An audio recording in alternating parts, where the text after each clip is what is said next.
That's like, yeah. You don't just make things up, especially if people go and die for it and they go, look, just deny this happened, and people still go and die for it. That's a big one. And if it's written within such a short space of time that eyewitnesses would have been alive and around, well, if I write it and start spreading this, then people would have just been like, well, this is a bunch of baloney. But then further steps back. Yeah, because if you can establish that Jesus was crucified, that he was buried, that the tomb is empty, then you have to find an answer for that.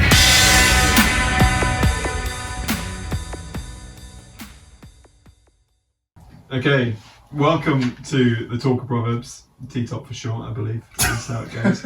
I'm Mark. Let's go. I'm David. David. Eddie. Josh. Benji. And we've spoken a few times a bit about Jesus, who's this guy. But I thought we're talking all about him, but we don't actually have anything to say. What is he even a real person? Is he? And that's my first question. Is he a real Is there any person? evidence to say that Jesus was actually a person that walked around? Yeah. That's kind of where I want to start us off today. You We said learned yes that. straight away. Yes. So the next question is: are the 4 individual gospels that we have writing about the life of Jesus, can we, I suppose, can we refer to them and say, yes, this is a credible source to say that Jesus did actually exist? Because if the Gospels are true, then Jesus definitely was a living person.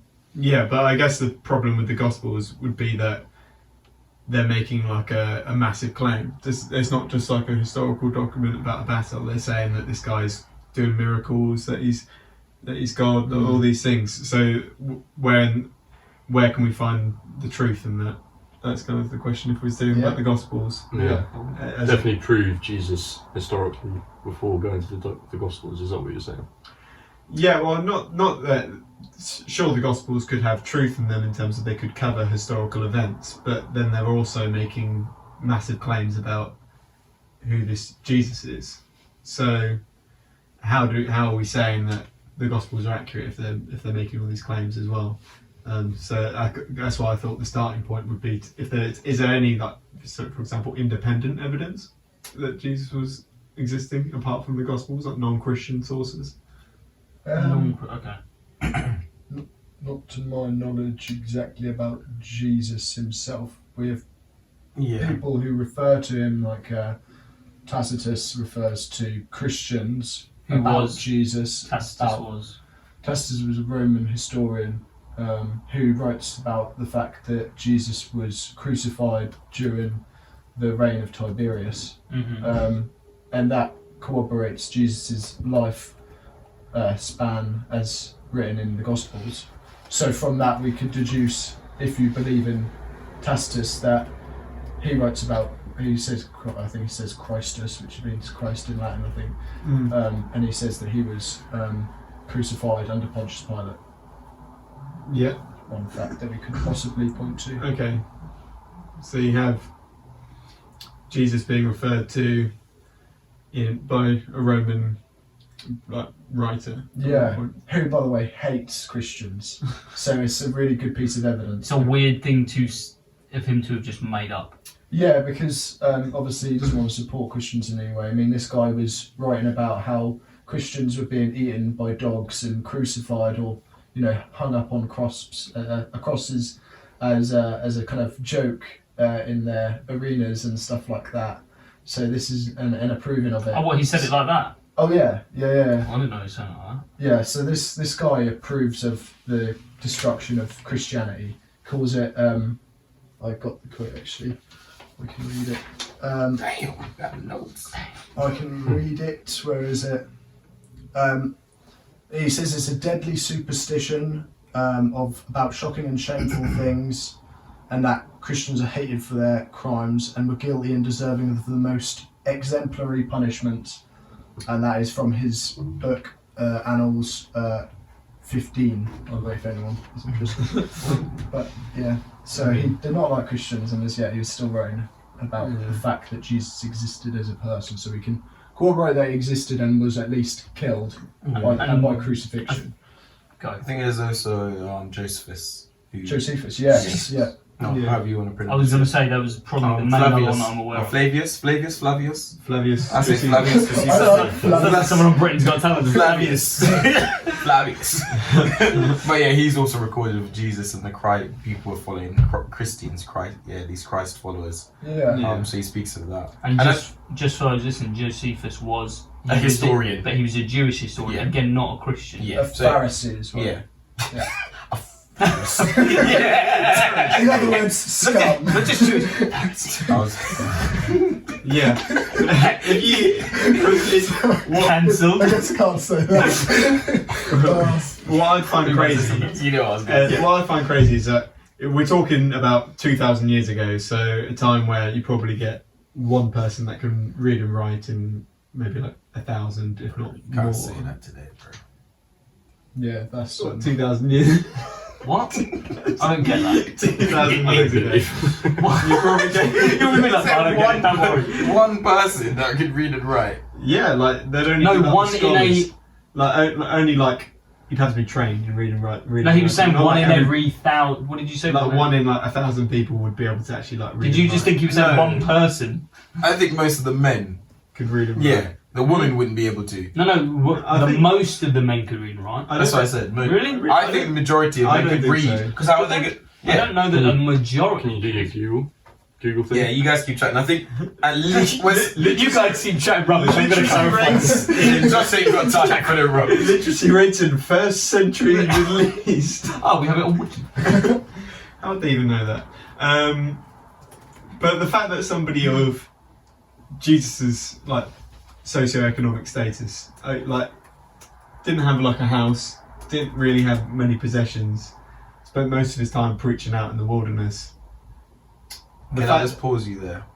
According to Google, it has been estimated that at least 90% of the Jewish population of Rome and Palestine in the 1st century CE could merely write their own name or not read or write at all, or that the literacy rate was either 3 or 7.7%. So Just confirming. Hey, did you say the Jewish? Sorry, 3 in 100. I was wrong. 3 I was wrong So to the order. I of just 10. want you to, yeah. Thank you for the camera. Only 3% could, or 7.7% is to guess. could read. And right. Oh, so it was really low. It was really low. Yeah. I thought you were about to say. I thought you were saying it was a lot. Oh, no, And then I was Yeah, like, I oh. thought you were saying like 90%. That's what I could. thought. Right. That's what and I you're thought. saying that 90% couldn't, right? Yeah. Basically. Okay.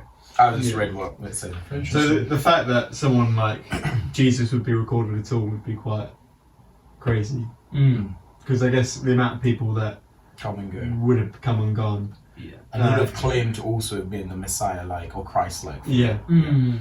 I was going to say you've got to the route you've got to also go down is also you've then got to back up why this would be made up, because you've got to have a reason to make. You don't just make things up, especially if you're then. I think that's like, Yeah. That's You don't how- just make things up, especially if people go and die for it and they go, look, just deny this happened, and people still go and die for Yeah. it. That's a big I one. think that's touching on to probably post-resurrection. chat. Yeah, that's probably. Okay, let's Yeah, Moving that's forward probably a bit. post-resurrection.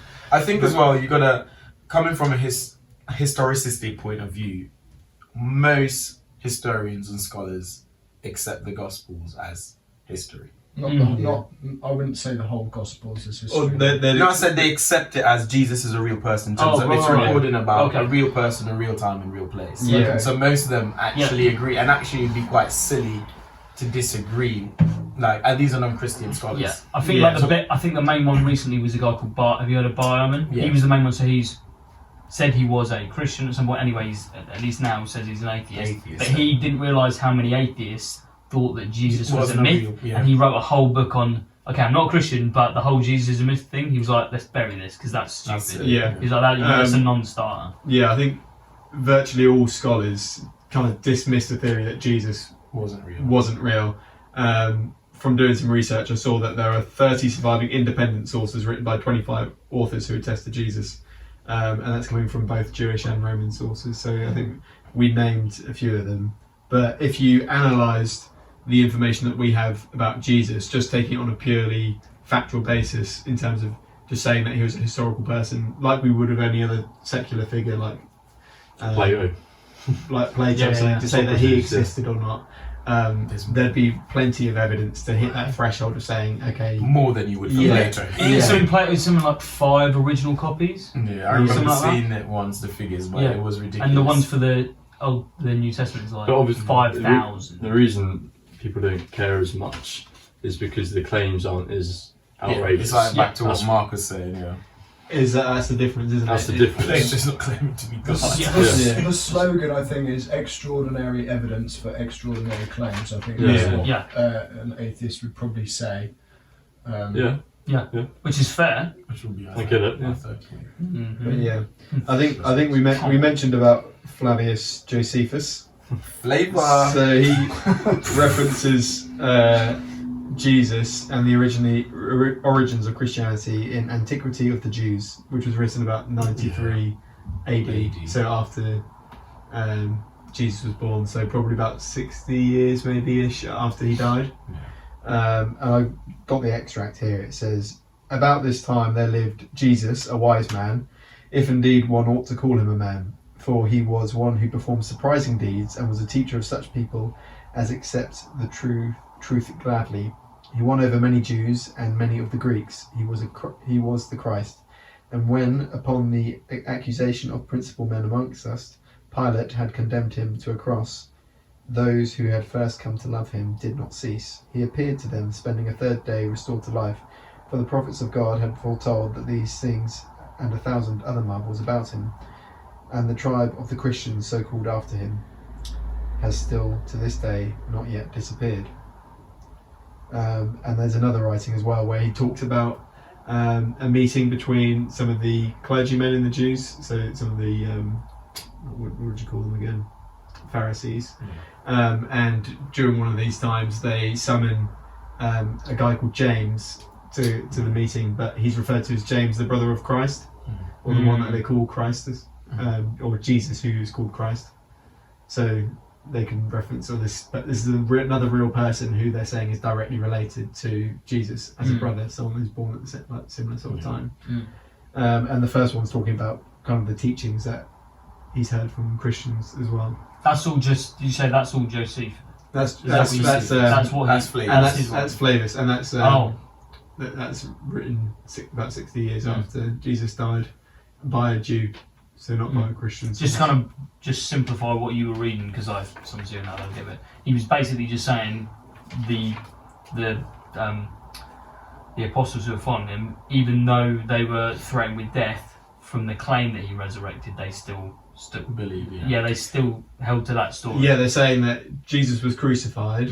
There are stories that he's come back, or that they saw him, and to this day there are still the Christian faith is still ongoing. Yeah. So he's saying there was a guy called Jesus. He performed signs in the wilderness, and he was crucified by Pontius Pilate, one of the prosecutors. I think Tacitus, I think we mentioned as well. I think he talked about saying that Christus had suffered the extreme penalty during the reign of Tiberius at the hands of one of our procurators, Pontius Pilate. So again, it talks about Pontius Pilate sentencing him for execution.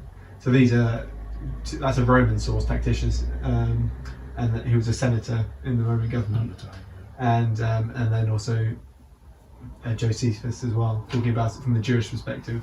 So they're basically just writing down what they're seeing happening at the time and people discussing about. And even though these things are written maybe 60 years after Jesus died, there are some, for example, Paul's letters to the churches. I think the oldest ones that we have, the Pauline epistles or something they might be called. The earliest ones we have of those are about 40 or 50 AD, which is only going to be about 15 to 20 years after Jesus died. And they obviously we have those today in our modern Bible. We have those today in our modern Bible, and they talk about the theology of Christianity. So we know that within 20 years of the events happening, all this is being recorded and talked about. Even better than that, if you read 1 Corinthians 15, there's a section in there where Paul is referring to a sort of like one of the first creeds that was ever made by Christians, and he was getting that from James and Peter, who he met in Jerusalem at around 36 AD. So that creed, which basically says that Jesus was, killed, died, resurrected for our sins, blah blah blah, that had been made within 5 years of Jesus' death. So we can point to actually that there was Christians who were corroborating the story which is written in the Gospels. So we have that backed up from within 5 years from that part in 1 Corinthians 15. Wow. So, yeah, and I think you often hear stuff like there's more evidence for Jesus than Julius Caesar. I sometimes hear that getting thrown out without much sort of like, what do you actually mean by that? And I think sometimes people just say that because they've heard it and they don't actually know what is the actual evidence behind that. I think that is to do with how soon after like the events happened we have documentation about this sort of stuff happening. I think with Julius Caesar it's thing like 60 to 100 years after he died we have like stuff. Oh, that Sort of like, yeah. There's a really cool diagram yeah. somewhere on the internet with that. David, whip it up. Yeah. Right here. diagram. That's a nice diagram right there. He's got to do that. Freeze frame. I want you there, subscribe. Okay, so we know, I guess if all scholars have kind of put this down to say that he was a real person at least, I guess we can start taking some of what the gospel says a bit more seriously about what sort of evidence. A bit some bombs. About some evidence about what might have happened. I guess it was, and I guess a lot of it would have been written in the 1st century as well. So these are going to be people that are living at the time that would have seen these sort of similar things happening. Yeah. But then the biggest claim they make is that Jesus is God and that he's risen from the dead. Yeah. I think you have to go, the first thing, if Jesus is making these claims that he's God, and we're taking that, we can take the Gospels and things like the epistles of Paul as history, then you have to take into account what they write that Jesus was doing. Yeah. So for example, Jesus is performing miracles. That's the first thing you got to look at. This guy's claiming to be God and he's doing miracles. That's the first thing in terms of verification, isn't it? That you look for. And the Gospels all write about the different miracles he does. And if it's written within such a short space of time where eyewitnesses would have been alive and around, well, if I write it and start spreading this, then people would have just been like, well, this is a bunch of baloney. I was there, that didn't happen. Yeah. And quickly, if it's not history, it would fade out from our text. But here we've still got the Bible 2,000 years later, and it's still, Yeah, how many times does it like name people like they've gone to this house that belonged to this person? This in is this there, town. and it also doesn't just name them, but gives also some sort of genealogy with most people. There's a genealogy, like we're not just making this up. This is where this person's from. This is their dad.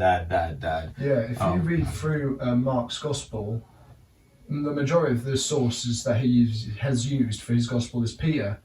But when Peter wasn't able to corroborate what happened at this point, he will name someone, if you read the text carefully, he will name someone that was there, so that if you want to verify the story, you can ask that person, which they would be able to do because that person would still be alive. Yeah, and I love the start of Luke as well, when it's basically, I don't know if someone can get it up, where it's basically, you see that the Gospels are almost like witness statements in terms of this is what I've seen happen, and this is what I put together. If you Other verse popping up right Boom. Luke 1, inasmuch as many have undertaken to compile a narrative of things that have been accomplished among us, just as those who from the beginning were eyewitnesses and ministers of the word have delivered them to us. It seemed good to me also, having followed all things closely for some time past, to write an orderly account for you, most excellent Theophilus, that you may have certainty concerning the things that you have been taught. Regarding Jesus. Yeah, so literally he's basically stating at the very start of his gospel that this is a series of events that are compiled from eyewitnesses that I've investigated and found out this is to be true Yeah. and this is basically my evidence to say this is what's happened. Yeah, and I think as well, also the person who writes it carries weight. In this account, it's Luke writing this gospel. So we haven't got one of the 12 disciples. This is Luke. This guy is like the equivalent of a PhD graduate today. He's a doctor, and this is what he does. This is what he does. He's not going to put out information that kind of just taints his name and his work that he does. You know what I mean? So it's not like he says. It's an orderly account. He spent time putting this together. It probably would be more scary if like everything or more worrying, I think, from a Christian or historic perspective, if Jesus dies, raised to dead, and immediately you've got this massive account where it's just been rushed and slapped together, and he hasn't actually gone around and spoken to people and cross-referenced and checked. So how do you know this is true? If you look at any history book, at any piece of PhD work that's it takes them years. Like people publishing journals and stuff on books now. I know someone who's been writing a book for 5 years, PhD student, still haven't finished it. But when they bring it out, I can say, actually, you've really thought about this. This has been thorough. You can't afford not to publish it. Exactly. And you think about it, even when you're at uni and you do a dissertation, if you some people do slap it together in a couple days, but you've really been allocated a massive amount of time. Plus, the scrutiny of it. Exactly. And when you just look at, what book in history has been scrutinised more than the Bible? And still stands. And still stands. Yeah. I love what Roddy back in a little quote recently. He said you don't need to defend the Bible. He said you don't try and defend a lion. So you just let it go. Yeah. You just let it defend itself. That's what the Bible is. Yeah. I think the other confident thing that we can have about the Bible is historicity is really good, because you've got 4 or 5 individual writers who all corroborate the same story, and within a very short time frame from when the things happened. Like some people say, I was read 2,000 years ago. Yeah, but it was recorded within 20 years, say, of when the events happened. So, like, it's not that time period between now and when the thing happened. It's when it recorded from when it happened. If we didn't have any records from it till like the 2nd century, then you'd be a bit like, but it's been 200 years since. It's kind of weird that people say that though, because they will readily accept other things hundreds of years ago. They will readily accept a King of England existed or whatever, and so because you trust their history. Because that doesn't affect them. Yeah, exactly. Yeah, exactly. That's it. The Bible challenges your you can't run from it. You got to either address it or ignore it. If what the Bible's saying is true, then hey, you got to be starting something.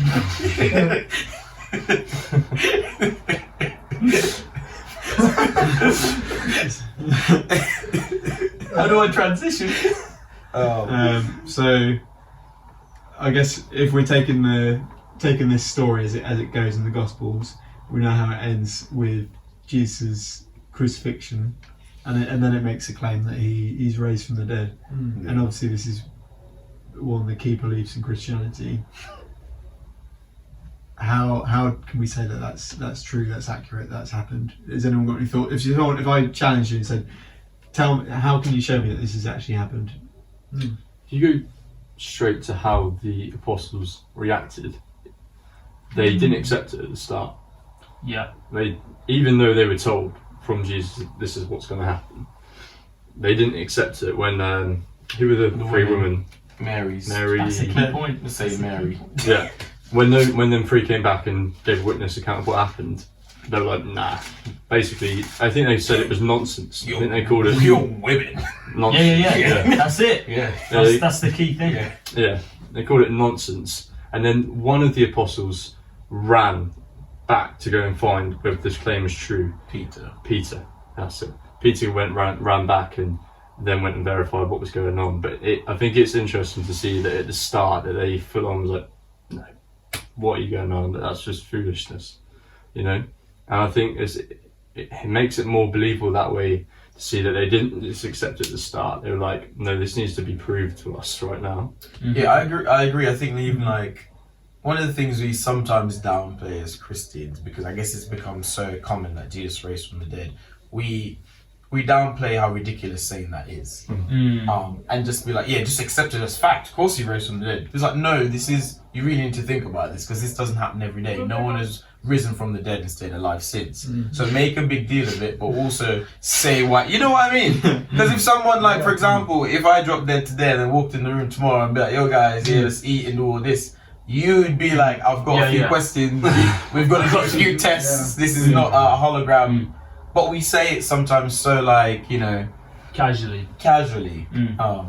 But the thing is also on that point, people will often say, "Oh, I don't believe because people don't rise from the dead." I'm like, that's exactly because if everyone was rising from the dead, you wouldn't see it as a miracle. And the mere fact as well, I guess what Josh is saying is like the mere fact that Gospels record real human reactions. Like he didn't say the disciples went, "Of course, yes." Yeah. You know, and they were told bare times. Yeah.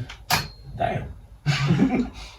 And the mic rose. It's a good illustration. It's a great illustration. Oh, but yeah. And it's also interesting how it's like 3 women that have gone down and seen this. It's not like, and then King Herod went down to the tomb and behold, it was Jesus. Have you ever read the Gospel of Peter?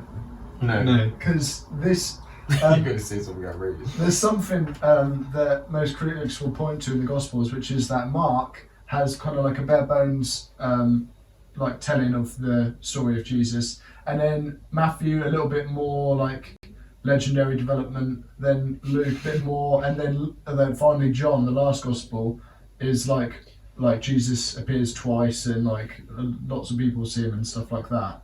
So they say, like, this is legendary development, which is that the story gets more and more amazing and stuff because people have put more of an emphasis what they built on the old one. But do you want me to read you what actual legendary development sounds like? Because this is one I prepared earlier. Okay. Right. So this is the Gospel of This Peter. is the account of Jesus' resurrection according to the Gospel of Peter. Give us soldiers that we may watch his grave for 3 days, lest his disciples come and steal him, and the people believe that he rose from the dead and do us evil. Pilate, therefore, gave them the Praetonius, the centurion, with soldiers to watch the tomb, and with them came the elders and scribes to the grave. And they rolled a great stone against the centurion and the soldiers, and set it, all who were there together, at the door of the grave. And they put 7 seals, and setting up a tent, there they kept guard. And in the morning at dawn of the Sabbath came a multitude from Jerusalem and the neighbourhood, in order that they might see the sealed up grave. Now in the night before dawn of the Lord's day, while the soldiers were keeping guard over the place, 2 and 2 in a watch, there was a great voice in heaven, and they saw the heavens opened up, and 2 men coming down from thence, with great light, and approached the tomb, and the tomb that had been laid at the door rolled it of itself away by the side, and the tomb was opened, and both the young men entered. Then those soldiers, seeing this, awakened the centurion and the elders, for they also were keeping watch. And whilst they were narrating to them what they had seen, they beheld again 3 men coming out of the tomb, and the 2 were supporting the one, and a cross following them. And the cross. Wow. It was in the tomb, guys, obviously. And the cross was... The cross was in the tomb. And the heads of the 2 indeed reached up to the heavens, but that of him that was led by their hands rose above the heavens. And they heard a voice from the heavens saying, Hast thou preached to them that are sleeping? And an answer was heard from the cross, Yea. I denied that 3 times. I didn't. you can see why these... So and that's why it's not in the Bible. Because there's just no basis for that, is there? That is an example of legendary development. The cross thing is the thing that got me. It's the cross thing that got me. Oh yeah. But literally, what did I just say? No, what did I just say about it? Was 3 women that's come to the tomb. It's like normal sort of. Okay, as is ceremonial. Some of us will just go down and embalm the body. Yeah. But here it's got, and the entire Centurion Legion went down to the tomb Everyone for this random guy that preached for a few years, and then all the chief priests and elders also came down. And they behold, God called down from heaven. It's just that is actual legendary development, not the accounts in the Bible don't do this. Mark might not say like everything that happened after Jesus' resurrection, but what he says before that does not discount what then happens, because he says to Mary, "Go and tell them that I've risen." So like it's not. Yeah, it doesn't. Plus, we've kind of breezed over a little bit how significant it was that they the women did talk about the women. Like Yeah. I think a lot of people kind of nowadays that doesn't seem like a big deal. So, oh yeah, a woman's account. Yeah. Back then, woman's Yeah. account was not considered. Yeah. Like you wouldn't believe a woman. It was like you take the men's account. Yeah. And the mere fact that the women aren't just mentioned, but also mentioned by name Yeah. as well. To be like, yeah. if you read, I know we're talking about women, this is ridiculous, but if you want to even go check with them, we've given you their names. Yeah. Like, that's Yeah, big. yeah. So in that time period, women would not be used in a courtroom as a witness for anything. They were compared to like thieves and this kind of people that you wouldn't keep as credible witnesses. It doesn't support Whereas- them to make that up. So it doesn't help their case that they used women. This is an argument for embarrassment, which is that the women were the only ones that went to the tomb. The disciples probably wished it was them that actually were the ones that were willing to risk their lives and go to the tomb. But it was actually the women that went. The disciples were shook, bro. They were hiding. They were shook So- to the core. The fact that they were willing to use women as witnesses shows that They're just this saying what's is happened. actually how it happened, regardless of how embarrassing it would be for the disciples. But then that's the whole thing again. That's the whole weight behind someone's testimony. You know, Is people leave out the embarrassing details. Oh, yeah, it's Like not if like you're the saying Gospel something of that Peter. really makes you look bad, it's gonna likely to be true. Because why would you say it otherwise? Yeah. It's not like the Gospel of Peter where your witnesses are literally the lead most credible Pharisees, the people. scribes, Yeah. everyone's in it. No, there's a few women. We're not making this up. So if I came in and I just said, okay, well, there's enough evidence to say that he was crucified. So we say that Pontius Pilate sentenced him to die and he crucified and he got killed. We all know what happens when you get killed, you stay dead. And that's what's happened to everybody in history. So if I just go, okay, Jesus was a real person, he was crucified, but he died and he's dead. There was no resurrection. How would you take that at like a face value? Like, I'll definitely be asking you, why is there an empty tomb then? What's your explanation? how do we know there was an empty tomb? Well, because we have in Matthew 28, we have the Jewish. I really tried to hold it. I'm not sitting in the seat next to you. Can I switch? We have the Jewish leaders, the Pharisees, saying that they're blaming the disciples, saying that they stole the body. And so if you have people saying that the body was stolen, then if you have your enemies saying that, then obviously the tomb was found empty. It just depends on what your interpretation of how the tomb was found empty. And then you go down kind of a line of logic, the logic of line of what's actually more believable. Yeah. From there, is it more believable that he rose from the dead, or is it more believable that they stole the body and risked their lives? Is it more? And then you go down the resurrection tomb, Yeah.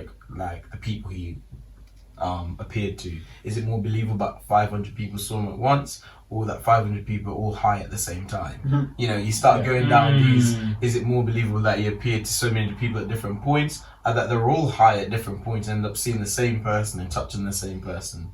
You kind of start going down this logic. Actually, what is actually more believable? Yeah, And weighing it up. So atheists of today, they won't actually try and provide a answer to that question because To what they question? know to the question, why is the tomb empty? Good. They won't give. So they used to give the stolen the body argument, the swim theory, which is that Jesus wasn't actually dead, the argument about people seeing Hallucinations. hallucination, and a couple of others, but no They don't go down that line atheist anymore. today ever does that anymore because they've been embarrassed time and time again, because it doesn't corroborate with the facts that the disciples were willing to die for these events that they seem to have really witnessed. They seem to really believe these things that they've seen.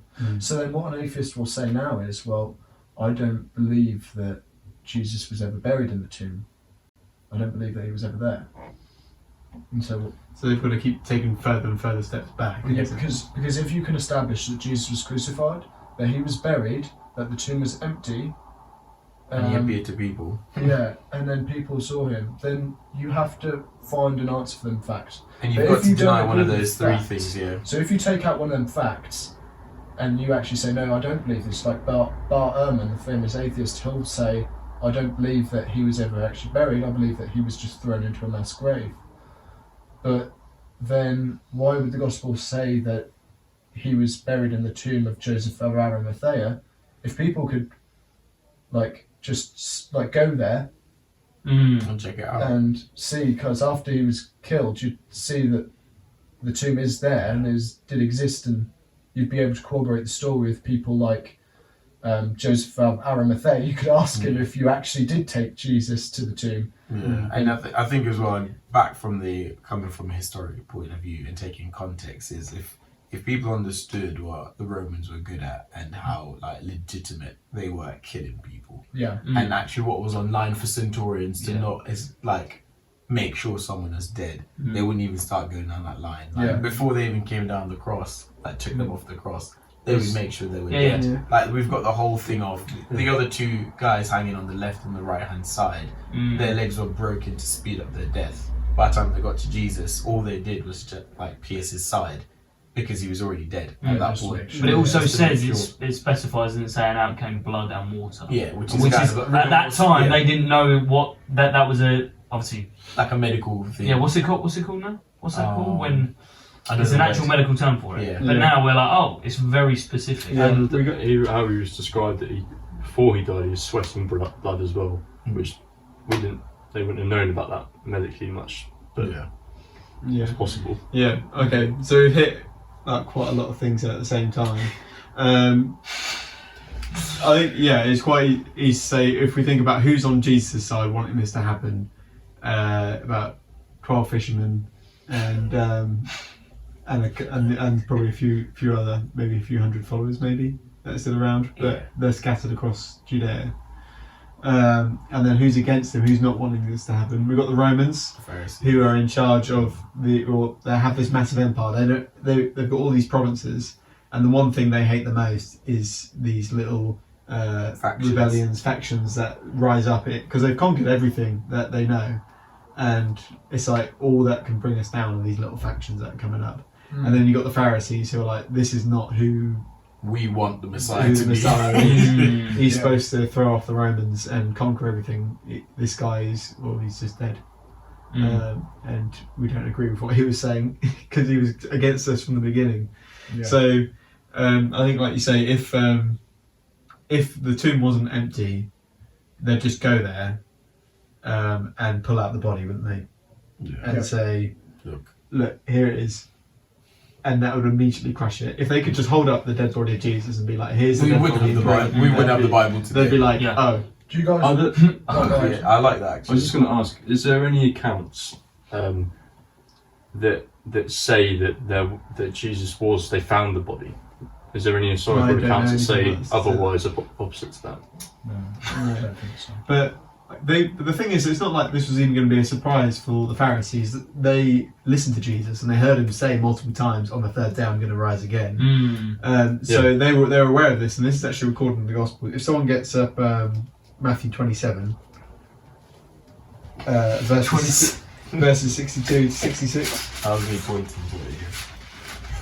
it. Was that you pointed at it? It's going to be right here, guys. What verse was it? 27, 62 to 66. 62 to 66. You Want want me to read it? Oh. Yeah, no, go ahead. Yeah. Okay. Reading from the extra set. We'll edit that out. The next day, that is, after the day of preparation, the chief priests and the Pharisees gathered before Pilate and said, "Sir, remember how that impostor said while he was still alive, 'After 3 days I will rise.' Therefore order the tomb to be made secure until the third day, lest the disciples go and steal away and tell the people, 'He has risen from the dead,' and the last fraud will be worse than the first." Pilate said to them, "You have a guard of soldiers. Go make it as secure as you can." So they went and made the tomb secure by sealing the stone and setting a guard. So they were prepared for this as well. the Pharisees were smart guys. They like, hold on a second. This guy, we don't want him to turn into a martyr. We don't want them to the body to lose from our grip, and then suddenly we've got this massive thing spiraling out of control. Let's just keep it crushed as it is at the moment. Let's send out guards. We'll sit them by the temple, by the tomb, so we can stop this from happening. And literally, the one thing they've set out to stop from happening has happened.